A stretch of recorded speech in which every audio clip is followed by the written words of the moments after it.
The Ansonia, 60 minutes inside New York's most impossible building. On a winter evening, Broadway looks like it is made of reflections. Headlights stretch into soft ribbons on wet pavement. A subway growls below the street. Steam rises at the curb and turns the air into a moving curtain. Then you look up. At the corner of Broadway and 73rd Street, a building stands like a ship built from stone. Towers, balconies, a roofline that feels imported from another continent. Its name is the Ansonia. The Ansonia comes with stories that sound like challenges. In the early years, people claimed the lobby held a fountain with live seals swimming inside. Not carved animals, not painted illusions. Living bodies, glossy backs cutting the water while residents crossed the marble floor, as if this were ordinary. Then there was the roof, not merely a garden, a farm. Chickens and ducks, goats, pigs, eggs delivered downward through service corridors, as if the building could feed its own residents. Even if you have heard those tales, the real question is not whether the stories were exaggerated. The real question is why a building would invite that kind of story in the first place. Because the Ansonia was built to do something no normal residents should attempt. It tried to become a complete world, a building that could entertain you, feed you, protect you, and hide you. A building that could make the city outside feel optional. Here is the hook that will guide everything you hear tonight. When a building promises to be a whole world, it attracts everything a world contains. Music and ambition, luxury and envy, power and secrecy, and sometimes violence. Because the Ansonia never gives you a clean ending, it gives you another hallway. Tonight, listen for the objects that repeat in different forms. A key that grants access. A letter that threatens removal. A door that closes softly while something important happens inside. The Ansonia is not famous only because it is beautiful. It is famous because it concentrates choices. Where people live, who they meet, what they dare to do when they believe no one is listening. And as we move through decades, you will notice a strange pattern. The building keeps offering the same promise, even as the city changes. Come inside and the outside world will not touch you. That promise can feel like safety. It can also feel like permission. By the time we reach the end, you may see the Ansonia differently. Not as a quirky landmark with old rumors, but as a mirror. A mirror held up to New York's hunger for privacy, status, reinvention, and survival. At the end of the 19th century, Manhattan was stretching north. Transit lines made neighborhoods possible. Real estate speculators measured blocks like chessboards. Upper Broadway was no longer a distant edge. It was the next battlefield for wealth. William Earl Dodge Stokes entered that battlefield already armed. He was born into money with powerful industrial connections and a family name that already carried weight. He did not need to build to survive. He wanted to build to announce himself. Some developers respond to demand. Stokes responded to desire, not the city's desire, his own. He wanted a monument. He chose a site on Broadway between 73rd and 74th Street. A place where every passerby would be forced to see the result. Then he insisted on scale. A tall building with hundreds of suites. A structure large enough that newspapers could describe it as one of the biggest apartment hotels of its era. But size was not the only statement. Stokes wanted style that felt aristocratic, even if the money behind it was industrial. So he aimed for a French-flavored fantasy, a Beaux-Arts palace translated into New York stone, a roofline with towers, balconies like jewelry, ornament that made the building look expensive even from across the avenue. To draw it, he hired Paul-Émile Dubois, a French architect. Yet descriptions of the project make clear that the architect worked under Stokes' very specific direction. Dubois provided the language. Stokes dictated the message. That message had one theme: control. Stokes feared the things a city can do to a building: fire, decay, chaos. He wanted a fortress that could resist those forces. So he pushed for heavy construction and thick interior partitions. He treated fire resistance as a selling point. He also tried to control production and installation through business connections. In modern terms, he wanted vertical integration. In human terms, he wanted to feel that the building belonged to his will. Construction began in 1899. It was expensive, complicated, and slow. By the time the Ansonia opened in 1904, it had become more than a project. It was a public declaration. Now, if you want to understand why the Ansonia later attracted both art and scandal, you have to grasp what Stokes was actually selling. He was selling a private kingdom, and a private kingdom needs its own systems. It is easy to picture the Ansonia as always old, always weathered, always carrying the dust of other people's decades. But every historic building begins as something fresh. In 1904, the Ansonia would have smelled new. Stone still holding a faint mineral coolness. Metal fixtures bright, light arranged to flatter faces, like a theater before the curtain rises. A resident arrives with luggage and the quiet confidence of someone who can afford to move slowly. A porter takes the bags without making a show of effort. A clerk hands over a key and keeps the conversation polite and short. The building is teaching everyone a rule. Comfort should look effortless. The lobby is more than a waiting area. It is a filter. It decides who belongs. It decides who is a guest and who is a problem. In a building of this scale, the staff are not only workers, they are guardians of atmosphere. Upstairs, hallways feel strangely calm for a city this loud. Thick doors and heavy partitions change the soundscape. The building softens the world. Inside a suite, a parlor sits ready for social life. A resident can host friends without letting them see private rooms. That is not a small luxury. In New York, it is status made practical. And behind it all, there is labor. Cleaners moving through service passages. Kitchen workers preparing meals that will appear as if by magic. Maintenance crews learning the building like a body, locating every valve and wire. This is the truth under the mythology. A palace is never only stone. It is schedules. It is routines. It is people trained to be unseen. That invisibility is part of why the Ansonia could later hold so many secrets. From the first week, the building was designed to hide the work that made life easy. Now imagine the first rumors spreading outside. 2 pools, people whisper. A roof garden, others say. A building so large it feels like a private city. Then someone adds a final detail, almost as a joke. There are animals in the lobby fountain. Whether that exact image was true or embellished, it lands for one reason. The Ansonia already feels like a place where the unbelievable might be normal. And when a place makes the unbelievable feel normal, it attracts people who want to live beyond ordinary rules. Which brings us straight into the next chapter. When the Ansonia opened, it offered a lifestyle that sounded like magic for the time. Not just rooms, but a network. Services built into the building, shops in the basement, staff routines that handled daily needs, amenities that turned ordinary life into a curated experience. Think about what that means in practice. You wake up in a suite that feels more like a small apartment than a hotel room. A parlor, a bedroom, sometimes multiple bedrooms. A place where you can host guests without letting them see your private rooms. You can arrange laundry without hauling baskets down the street. You can buy necessities without stepping outside into weather or crowds. You can receive deliveries through service corridors that keep the public spaces elegant. The building becomes a filter. It keeps the street out. This is the core of the Ansonia appeal. Insulation. And insulation is the rarest luxury in New York. The Ansonia also offered amenities that felt almost impossible. 2 swimming pools, a roof garden, spaces for leisure that made residents feel like members of a private club. But there is a feature that mattered more than pools to certain residents. Sound. The Ansonia gained an international reputation as a residence for musicians because its heavy construction reduced the way sound traveled between apartments. In New York, that changes everything. Practice becomes possible without war. Lessons can happen at home. A singer's daily labor does not become a public argument. A building that supports practice becomes an incubator. An incubator collects talent. Talent attracts attention. Attention attracts more talent.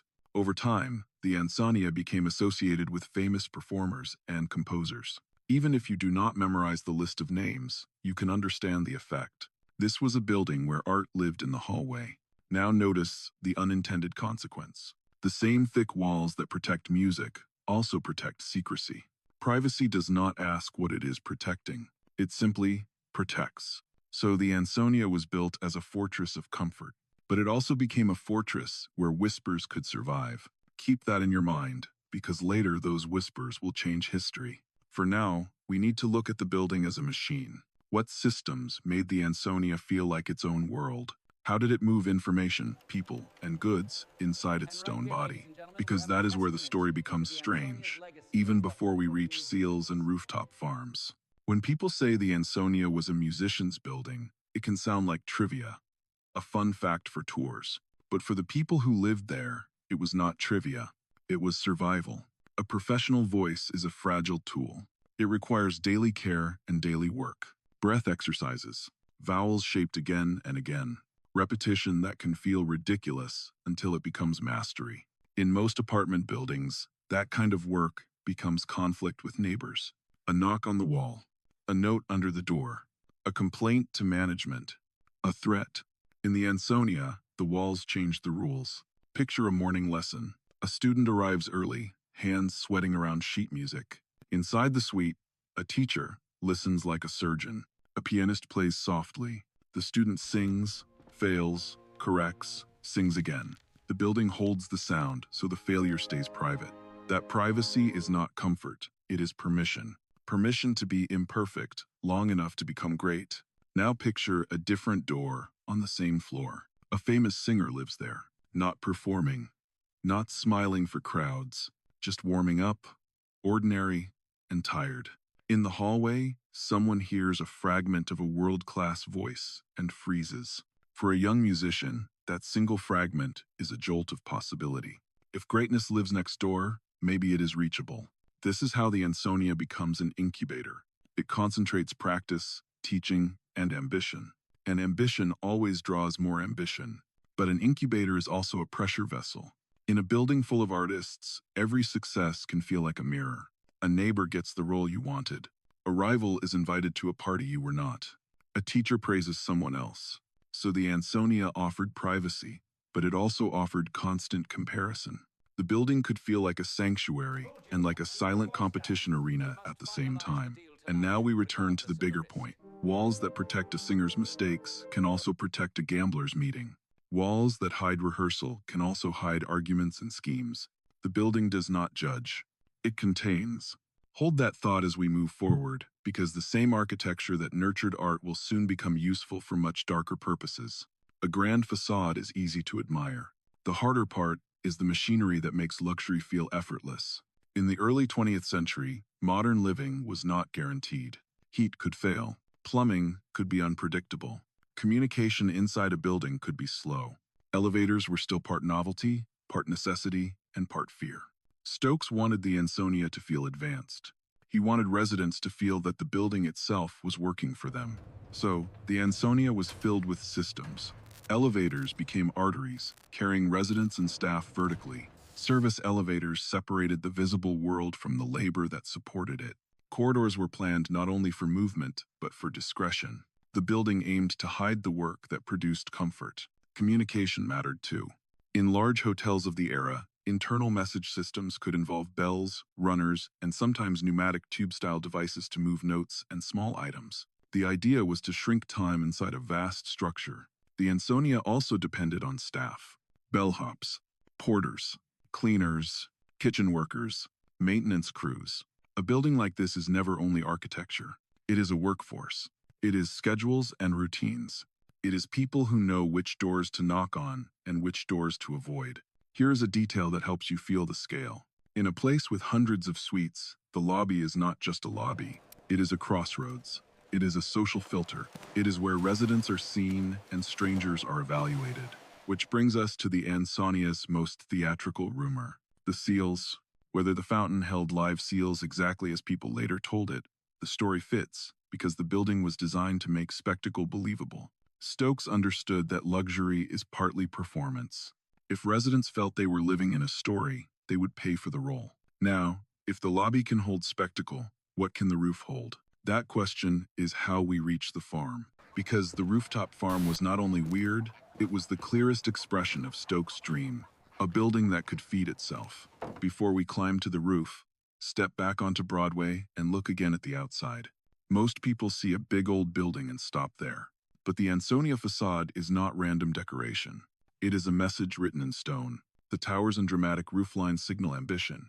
They say this is not a normal apartment house. This is a palace. The repeating windows and long balconies signal scale. They say many lives happen here at once. This is not a townhouse for one family. This is a vertical neighborhood. And the ornament, the curves, the mansard silhouette, all of it signals borrowed aristocracy. Stokes' money came from the modern industrial world, but he wanted the aura of older European wealth. So the Ansonia wears European clothing. That clothing has a practical function too. Ornament breaks up mass. It creates shadow. It makes the building feel alive even when it is still. In a city where the street is a theater, shadow is part of the show. Now notice something most pedestrians miss. A building this massive cannot survive as a solid brick. It needs light and air. So the Ansonia was designed with interior courts and light wells, cutouts that let daylight reach deeper apartments and allow air to move. In the era before modern air conditioning, those choices were not luxuries, they were necessities. This is why the Ansonia is more than ego. It is ego fused with engineering. The building wanted to be theatrical, but it also wanted to be livable. That combination helps explain its long life. Some monuments collapse because they are only show.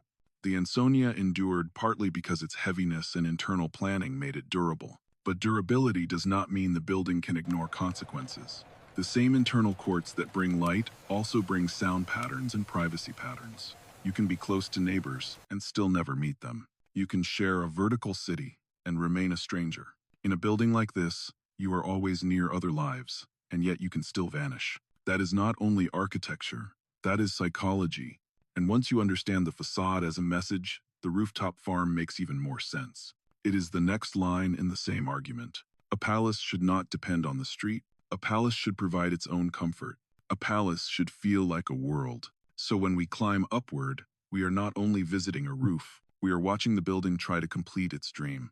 In the next chapter, that dream meets the city's rules. Rooftops in New York usually hold water tanks and quiet patience. They are not supposed to smell like barns. Yet the Ansonia roof was reported to host a farm. Accounts describe poultry, goats, pigs, and stories that grow wilder in the retelling. Eggs delivered to residents as if the building were a self-producing organism. Why would anyone attempt this?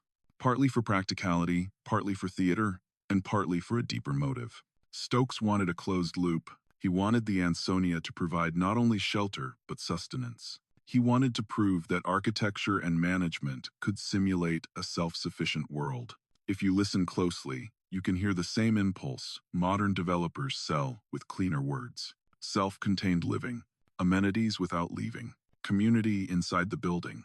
The Ansonia attempted that a century early, with animals as proof. But the city had a problem with proof that smelled. Sanitation rules existed for reasons that do not care about a man's ego. Neighbors complained. Officials paid attention. A raid happened. The farm was shut down. Animals were removed, with stories claiming they were sent to Central Park. Imagine the scene. Health inspectors stepping among pens above Broadway. The skyline around them. The city below. A private fantasy confronted by public law. This is the first time the Ansonia collides with the idea of limits. Limits imposed by government. Limits imposed by common sense. Limits imposed by the fact that other people live nearby. Stokes reacted the way he often did, by trying to maneuver. Some accounts say he claimed the animals belonged to his son, as if responsibility could be transferred along with ownership. The maneuver failed. The roof returned to being a roof. But the lesson remains. Stokes did not accept limits easily. And the next limit he challenged was not about sanitation. It was about his own life. Because soon, Stokes would be on the front page in a scandal that permanently stained the Ansonius mythology. William Earl Dodge Stokes was known for litigation. Courts were familiar territory. Conflicts followed him. In 1911, he secretly married Helen Blanche Elwood, a much younger woman, despite a judge's restriction connected to his divorce. He did it quietly because he knew he was crossing a line. Then came the event that made the story impossible to ignore. In June 1911, Stokes was shot by a young actress named Lillian Graham. Two narratives collided. Graham said Stokes attacked her, and she fired to defend herself. Stokes claimed Graham was trying to blackmail him with compromising letters and shot him when her scheme failed. Either way, the ingredients were guaranteed to ignite a city. Sex, money, power, a gun, private letters that could destroy reputations, a trial that turned intimate life into public spectacle. Graham was found not guilty. The verdict did not create clarity. It created fog, and fog is the perfect environment for myth. From this point on, the Ansonia is no longer only an eccentric luxury building. It is tied to scandal at the level of its creator. Stokes believed he might die from his wounds. Under pressure, he leased the Ansonia to Frank Harriman on a long-term basis. That business decision changed the building's social chemistry. Harriman planned to convert the building into a more transient hotel by dividing large suites into smaller rooms. This did not merely alter floor plans. It altered the building's moral atmosphere. Long-term residents create memory. They recognize each other. They build informal rules. They notice when something is wrong. Transient guests create anonymity. Anonymity lowers risk for people who want to reinvent themselves. It also lowers risk for people who want to hide. The Ansonia was built with thick walls that protected privacy. Now it would host more people who needed privacy for reasons unrelated to art. The building was becoming a mask, and masks attract certain kinds of faces. The shooting of William Earl Dodge Stokes did not only injure a man, it transformed the Ansonia into a headline. Newspapers fed on the story because it had everything: a powerful developer, a young actress, letters that hinted at private compromises, a gunshot that turned whispers into public spectacle. In the courtroom, every detail became performance. People watched the testimony the way they watched theater. Who looked confident, who looked frightened, who sounded believable. Stokes claimed he was being blackmailed. Lillian Graham claimed she was defending herself from assault. The truth was buried under power, fear, and reputation. And the city did what the city always does with ambiguity. It filled the gaps with imagination. Even after Graham was found not guilty, the story did not end. It hardened into rumor and moral debate. Some people framed Stokes as predator. Some framed him as victim. Some framed Graham as desperate. Some framed her as manipulator. A scandal does not need a single agreed truth to be effective. It only needs enough uncertainty to keep people talking. Now, place that scandal back inside the Ansonia. Imagine living in the building and hearing the name of your address spoken on the street with a certain tone. Not admiration, not envy, a fascination that feels like a warning. The Ansonia had been marketed as a private kingdom. Now the kingdom was exposed. People who had never cared about architecture suddenly cared about the building because it was attached to a human drama. This is why the management shift matters. When Stokes leased the building to Frank Harriman, it was not only a financial decision, it was a psychological pivot. It opened the door to a more transient identity, with more rooms, more guests, more movement. And movement changes everything. A stable community tends to police itself. A constant flow of strangers does not. A constant flow of strangers creates opportunity for reinvention, and also opportunity for harm. After the trial, the Ansonia was no longer only a palace. It was a palace with a shadow, a place where you could live richly and still feel that the world outside was watching. That feeling is one reason the building became such a perfect container for private deals. And the next private deal we meet will not be about romance or letters. It will be about money, sport, and betrayal. Early 20th century New York was not just glamour. It was also conflict, political movements, labor fights, organized crime, international war. A city that made money fast also produced danger fast. Large hotels became nodes in that world. They were places where strangers could meet under cover of luxury. They were places where staff saw everything but were trained to say nothing. They were places where you could be anonymous even while surrounded by people. The Ansonia fit that pattern, especially after it leaned more heavily into hotel-style operations. During World War I, reports describe authorities thwarting a plot by German operatives to bomb the Ansonia ballroom. Whatever the exact details, the point stands. The building was prominent enough to be included in wartime threat stories. A ballroom designed for music became a potential target. That tells you how visible the Ansonia was, and how symbolic. Now, move from wartime threats to the criminal economy of the city. One figure tied to the Ansonia legend was Albert James Adams, called the Policy King, who built wealth through illegal lottery operations. Accounts place him at the Ansonia. Accounts also describe his death there, a bullet, and a coroner's determination of suicide. New York did what New York does. It doubted. It whispered about murder. It invented motives. It is important to be careful here. Rumor is not evidence, but rumor is part of the Ansonia's reality, because rumor shapes how people perceive a place. From this point, the building carried an aura, a sense that behind its ornate doors, anything could happen. That aura becomes a magnet, and it sets up a chapter that connects the Ansonia to one of the most infamous scandals in American sports. In 1919, baseball was America's shared dream. The World Series was not just a game, it was a national ritual. The Chicago White Sox arrived in New York. Accounts place a meeting at the Ansonia in a room associated with first baseman Chick Gandil. Players gathered. A plan was discussed. Throw the series. Accept money. Lose on purpose. The scandal that followed became known as the Black Sox. Players were banned. Public faith was damaged. The idea that the game could be fixed became part of American memory. Even if you debate which sentence was said by which person in which room, the Ansonia's role in the legend is meaningful. It was the kind of place where such a meeting could occur without being interrupted. A room you could rent. A building large enough to hide you in plain sight. Walls thick enough to muffle sound. Picture the moment. Curtains drawn. Cigarette smoke. Men weighing money against reputation. A city outside cheering for a sport that is about to be betrayed. This is where the Ansonia shows its second face. Not the palace of music, but the palace of secrecy. Now, I want to slow down and make something clear. A building does not commit crimes. People do. But architecture shapes what feels possible. If secrecy is easy, conspiracy becomes easier. If anonymity is cheap, betrayal becomes cheaper. The Ansonia made privacy feel normal. That is why the meeting belongs to its story. Now we pivot back to the building's gentler identity, because without it, the Ansonia might have been abandoned later. Music. It is easy to tell the Black Sox scandal like a simple morality tale. Good men turned bad. A sport was corrupted. Justice followed. Real life is not that clean. Players in 1919 were not earning modern fortunes. Some felt underpaid. Some felt trapped by owners who held power. Some carried debts, family pressure, resentment, and exhaustion. In that environment, money offered quietly can feel like air. Now imagine those pressures inside a hotel room. One man frames the fix as business. The world is unfair, he says. We are only taking what we deserve.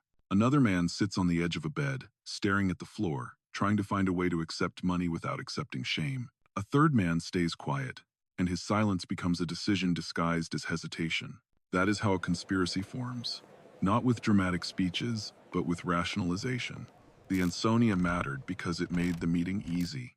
A room could be rented. Strangers could enter without creating a scene. The building was large enough to swallow them. The walls were thick enough to keep the words inside. And once the words stay inside, the outside world cannot intervene. The tragedy of a fix is not only what happens on the field, it is what happens in the mind. A person convinces themselves that the betrayal is temporary, that they will return to honor afterward, that no one will ever know. But history has a way of finding the places where decisions were made. That is why the Ansonia stays attached to this story, because the building did what it was built to do. It provided privacy. In the next chapter, we return to the Ansonia's gentler reputation, music, and we ask a harder question. If a building makes secrecy easy, can it ever control what secrecy is used for? The Ansonia became known internationally as a residence for musicians. Its heavy construction reduced the spread of sound between apartments in a way residents valued. In a city where thin walls can ruin careers, this mattered. Over time, the building became associated with famous performers and composers. Names linked to the Ansonia include opera star Enrico Caruso and a remarkable roster of musicians. But rather than list names, let us paint the world. Imagine an afternoon in the Ansonia around 1910. A student climbs the stairs, clutching sheet music, nervous and hopeful. They knock on a door. Inside, a teacher waits with the calm of someone who has heard every mistake before. A pianist sits ready. The student sings a phrase and fails. No one laughs. The teacher adjusts the vowels. The student tries again. The building absorbs the flawed attempts and keeps them private. This is the hidden labor behind fame. Hours of practice that the public never sees. In a normal apartment building, that labor becomes conflict with neighbors. In the Ansonia, it can happen quietly. So the building becomes an incubator, not only for music, but for ambition. Ambition creates rivalry. Rivalry creates tension. And tension creates stories that never reach the newspaper, but shape lives. An elevator ride can become a moment of awe if a famous singer steps in. A hallway can feel like a backstage corridor. A lobby can feel like a theater in daylight. This is why people later called the Ansonia a palace for the muses. It sheltered talent. But remember what we said earlier. The walls hide everything equally. They hide beauty and they hide harm. And the city around the building was changing quickly. The Ansonia entered the 920 seconds, with a reputation that felt permanent. The city was roaring. Prohibition pushed nightlife into private spaces. Hotels and large apartment houses became stages for both respectability and indulgence. The Ansonia fit the decade like a tailored suit. Its lobby could host society without embarrassment. Its private rooms could host secrets without witnesses. Its ballrooms and gathering spaces gave people a sense of belonging to something bigger than an address. But buildings do not live on reputation alone. They live on maintenance, and maintenance costs money. Then the Great Depression arrived and squeezed every promise. Luxury became harder to sustain. Repairs were delayed. Ornament suffered. When care becomes expensive, a palace begins to fray in slow motion. This is how decline actually looks. Not a dramatic collapse. A stair rail that loosens. A leak that stains a ceiling. A balcony that becomes unsafe and is removed instead of restored. A lobby that loses some of its shine, then loses more. At the same time, the city's centers of glamour shifted. New addresses competed. Upper Broadway was no longer the edge of the future. It was part of the established city, and established places can become taken for granted. Yet the Ansonia retained something powerful. Its silhouette. People still recognized it. People still told stories. And in New York, story is a kind of currency. That currency kept the building psychologically alive, even as its physical condition worsened.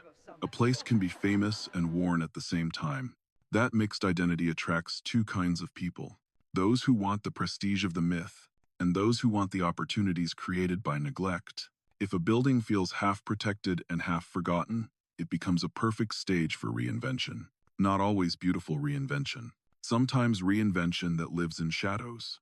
This is why the Ansonia moves through the middle decades as both landmark and trouble spot. It is a palace that the city remembers, but it is also a palace that can be exploited.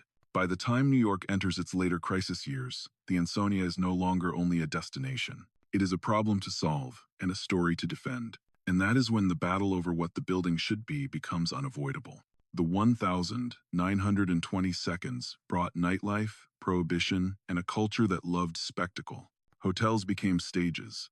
Rumors traveled faster than facts. The Ansonia, with its grand spaces and private rooms, fit the era perfectly. It could host respectable gatherings and private indulgence under the same roof. Then the Great Depression arrived. Money tightened, luxury became harder to sustain, maintenance became more difficult. A building filled with ornament is a building that requires constant care. When care becomes expensive, the palace begins to fray. The Ansonia did not collapse overnight. Buildings rarely do. They fade in slow motion. Repairs are delayed. Water finds cracks. Ornament loosens. Public spaces lose shine. Rooms are subdivided again and again to make rents possible. At the same time, the Upper West Side itself evolved. What was once a symbol of new luxury became older housing. The city's center of glamour shifted. New addresses competed.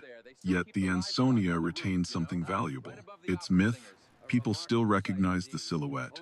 People still remembered the stories. And in a city that sells stories, myth can be a form of currency. But myth cannot replace plumbing. Myth cannot pay to repair balconies. Myth cannot guarantee safety. So by the mid-20th century, the Ansonia entered a common New York phase. It was famous and worn at the same time.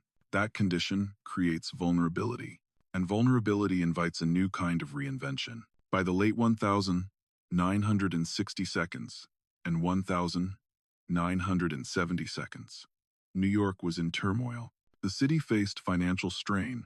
Crime and neglect rose in many areas. Landlords fought tenants. Buildings across the city decayed. The Ansonia carried its own scars. Alterations, aging systems, damage. A sense that the palace was tired, yet in the basement, something unexpected happened. The Continental Baths opened. A gay bathhouse in the Ansonia basement became more than a place for privacy. It became a refuge, a social environment, and famously, an entertainment venue. The significance is hard to overstate. At a time when many institutions excluded or punished gay life, the Continental Baths provided a space where community could exist and flourish. And in that space, performances took place. One performer associated with those shows was Bette Midler, who performed there in the early 1,970 seconds. Barry Manilow accompanied her on piano. Think about the layers. A building famous for soundproof walls and musicians becomes the container for a basement stage that trains a new kind of star. Not an opera house, not a formal theater, a bathhouse underground. This is New York's talent for reinvention. It turns leftover spaces into launch pads. And the basement story did not stop with one era. The underground space became linked to other nightlife chapters later, including a swingers club that became infamous. So by the 1970 seconds, the Ansonia held multiple worlds at once. Long-term tenants upstairs, underground nightlife below, owners trying to manage costs, tenants fighting for stability. A building that felt like both a home and a battlefield. That tension leads to the most important bureaucratic moment in the Ansonia story. Landmark designation. To understand the Continental Baths era, do not picture a glamorous theater. Picture a space that feels close, warm, and alive. People arrive with cautious excitement, some with relief, some with nerves, some with a hunger to belong somewhere without explanation. The basement air carries moisture and echo. Tile and steam turn voices into a soft blur. Then music begins, and the blur sharpens into attention. A performer steps into that attention and learns a lesson that no rehearsal room can teach. A crowd this close can see everything. If you are pretending, they know. If you are afraid, they know. If you are real, they reward you immediately. This is why the Continental Baths performances mattered. They were not only entertainment, they were training in presence. Bette Midler, in those early 1970 seconds shows, became part of the building's evolving myth, with Barry Manilow at the piano. Not because the location was elegant, but because it was electric. A small room can create a kind of intensity that large venues cannot manufacture. Meanwhile, upstairs, the Ansonia continued its ordinary struggles. Tenants worried about repairs. Owners worried about costs. Hallways carried the quiet tension of a building trying to survive. That split is the Ansonia in one image. Above ground, a tired palace. Below ground, a living engine of culture. And it reveals a New York truth. When the surface of the city is under pressure, the underground often becomes the laboratory. Later, the basement world changed again, and different nightlife chapters attach themselves to the address. But the deeper pattern stays consistent. The Ansonia keeps providing space for private life, and private life keeps producing stories. In 1972, the New York City Landmarks Preservation Commission designated the Ansonia as a landmark. The owner opposed the designation. Public response was enormous. Letters and petitions poured in, with tens of thousands of signatures supporting preservation. This matters because landmark status changes a building's future. It limits what owners can alter. It requires a certain level of care. It turns private property into public responsibility. The commission noted damage and alterations, missing or damaged balconies, changes at the street level, commercial intrusions, building violations, many described as minor, but numerous enough to signal neglect. In everyday language, the building was wounded, but the city believed it could be saved. Saving, however, is not a single act. It is a long negotiation between money, law, and human stubbornness. In the years that followed, the Ansonia became a site of ongoing conflict. Restoration costs were high. Tenants wanted stability. Owners wanted profit. Lawyers became regular characters. This is not as glamorous as a rooftop farm, but it is more important. It is the reason the Ansonia did not vanish. Because without a preservation fight, a building like this can be reduced to rubble and replaced by something efficient and forgettable. The Ansonia survived long enough to reach a new economic model. In the early 1990 seconds, it became condominiums. From the outside, landmark designation sounds like a stamp in a file. Inside the city, it can feel like a street fight conducted with polite language. When the Ansonia was designated a landmark in 1972, the building became a public argument. Some people saw a masterpiece that should never be lost. Others saw an expensive problem being forced into private hands. Supporters organized because they understood something simple. Once a building like this is gone, you cannot rebuild the same history. You can imitate ornament, but you cannot imitate decades of lived life. You cannot recreate the way music once filled these hallways, or the way the building absorbed the city's changing moods. So petitions circulated, letters poured into city offices. Residents spoke up, not only because they loved the facade, but because they loved what the building represented. Stubborn survival. Old New York, refusing to be erased. Opponents had their own logic. A landmark can freeze a building in time while bills keep moving. Owners can feel trapped between requirements and finances. Repairs that would be optional in a normal building become obligations in a landmark. This is where the Ansonia story becomes less romantic and more honest. Saving history costs money, and in New York, money always has a voice. During these years, the building felt like it was living two lives. On paper, it was a treasured landmark. In reality, it was aging and vulnerable. You can picture the contradiction in one image. Scaffolding outside to catch falling pieces. Inside, tenants navigating hallway repairs, temporary patches, and a constant sense that the building might be sliding toward danger. Landmark rules did not instantly restore the Ansonia. They created a framework for the fight. And the fight was exhausting. Owners argued about what was required. Tenants argued about what was safe. Inspectors wrote reports. Lawyers wrote responses. Everyone waited for the next decision. This is the slow violence of urban conflict. Not blood, not gunshots, but paperwork that shapes whether your home survives. Yet the pressure produced something important. It kept the Ansonia visible as a public responsibility. It prevented the easiest outcome: demolition and replacement. In a city full of forgettable new buildings, that matters.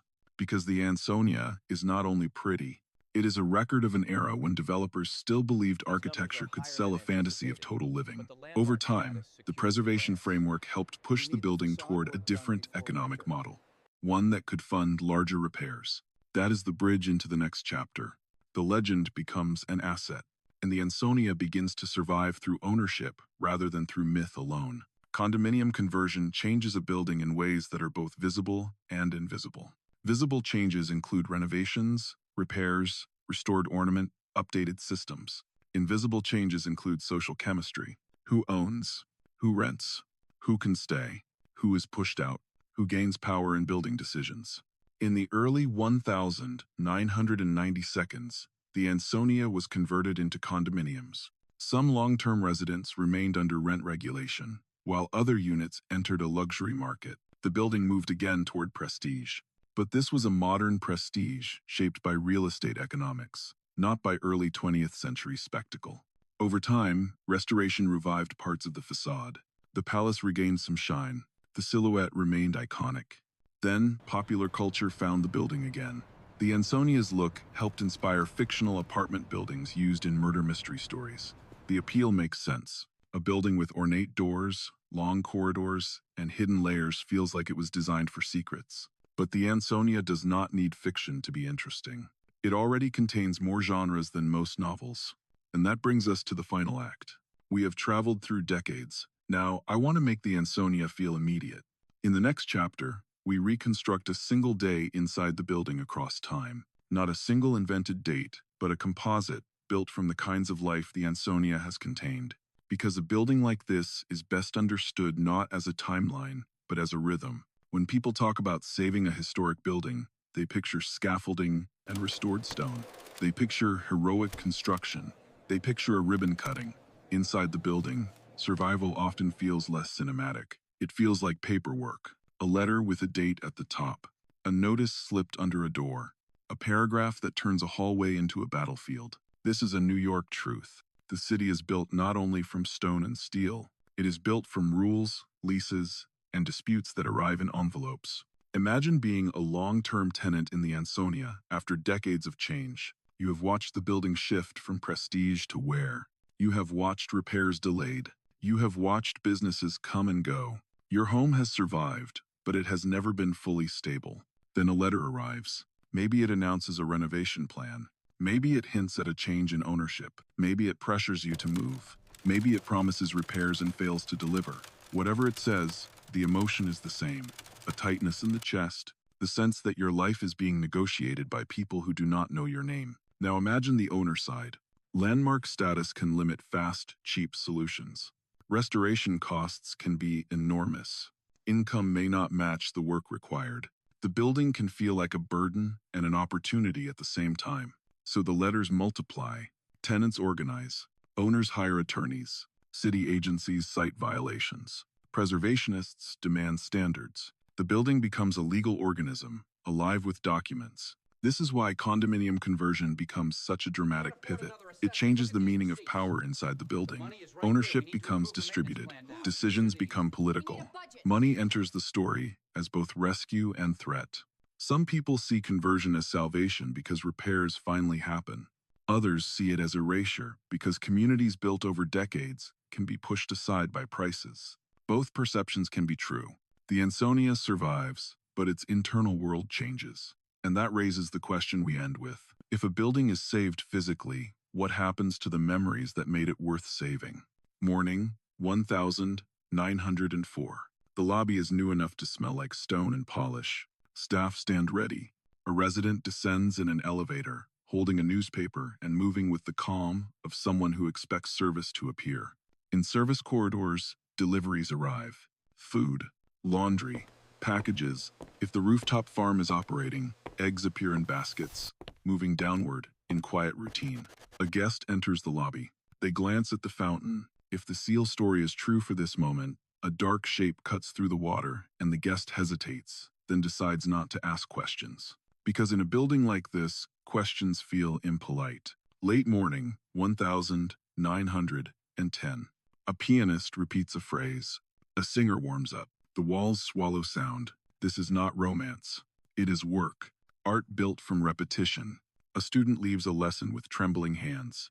The city outside feels loud and harsh. Inside the Ansonia, the student felt protected. They return tomorrow. Afternoon, 1919. A group enters a room with the posture of secrecy. They do not smile much. They speak in short bursts. They discuss money and risk. They do not know yet what history will call them. They only know what they want. Evening, 1971. The basement is alive with a different kind of city. A line forms quietly. Inside, laughter breaks through tension. A performer takes the stage. The audience is close enough that every expression matters. This is a laboratory for charisma, a place where a voice learns how to command attention. Above, a resident tries to sleep. A maintenance worker checks pipes. A landlord argues with an attorney. A tenant reads a letter and feels fear tighten their throat. Morning, 1993. A renovated corridor smells of fresh paint. A new owner walks the hall with the cautious satisfaction of investment. A long-term tenant watches them pass and wonders what will be left of the building they once knew. Night, today. The facade is lit. Cars glide by. The city hums. Most pedestrians never stop. They see a pretty old building. They do not see the layers. But the building remembers. And now we can finally answer the question we began with. If a building tries to become a world, what does it end up collecting? If you want to understand why the Ansonia keeps producing stories, spend one imagined evening in its lobby. The street outside is chaotic. Broadway traffic, voices, a constant scrape of the city's energy. Inside, the lobby changes the temperature of attention. People slow down, not because they are calm, but because they are being watched. In a grand building, the lobby is a small stage. You do not enter it without performing something, even if your performance is simply pretending you do not care. A well-dressed resident crosses the floor with practiced ease. A guest pauses near the desk, trying to look like they belong. A doorman reads the room and decides which face needs warmth and which face needs distance. The lobby is where privacy begins. It is the threshold between public city and private world, and thresholds are where power concentrates. This is why the Ansonia could be a home for artists and a tool for schemers. The lobby could welcome everyone who looked right, and the rest of the building could swallow them. A musician can pass through with sheet music and be left alone. A businessman can pass through with a suitcase and not be questioned. A couple can pass through without explaining their relationship. A gambler can pass through without explaining his money. The building does not ask. It filters. Once you understand the lobby as a stage, the rest of the Ansonia makes emotional sense. The suites are backstage. The corridors are wings. The elevators are quick scene changes. That is why this address keeps appearing in so many different chapters of New York life. It is a machine for turning ordinary movement into story. And now we step into the last stretch of our narrative. We have seen the Ansonia as fantasy, as scandal, as cultural engine, and as survival project. What remains is the meaning. The Ansonia is often described through extremes: magnificent, absurd, decadent, dangerous, historic, wounded, saved. It can be all of those, depending on the decade. But underneath the extremes are three simple truths. First, New York sells privacy as luxury. The Ansonia proved it early. Thick walls and hotel service insulated residents from the street. That insulation nurtured art. It also nurtured secrecy. Second, New York turns contradiction into energy. The Ansonia could be a home for musicians and a meeting place for gamblers. A palace upstairs and an underground stage downstairs. The city does not choose one identity. It stacks them. Third, New York survives by repurposing memory. A farm owner roof becomes a legend. A basement pool becomes a cultural venue. A threatened palace becomes a landmark. A landmark becomes condominiums. The story does not end. It changes form. So when people fixate on the weirdest detail, seals or livestock, do not treat it as trivia. Treat it as a clue to the psychology of the place. A building that wants to be a city must offer more than comfort. It must offer possibility. Possibility for greatness. Possibility for reinvention. Possibility for secrecy. Possibility for betrayal. Possibility for survival. The Ansonia offered all of that, and it paid the price in decades of conflict. Final image. Walk past 73rd and Broadway at night. Look at the windows that glow. Behind one, someone cooks dinner. Behind another, someone practices quietly. Behind another, someone remembers an era that is gone. And behind the stone itself, the building holds the echoes of everything it has contained.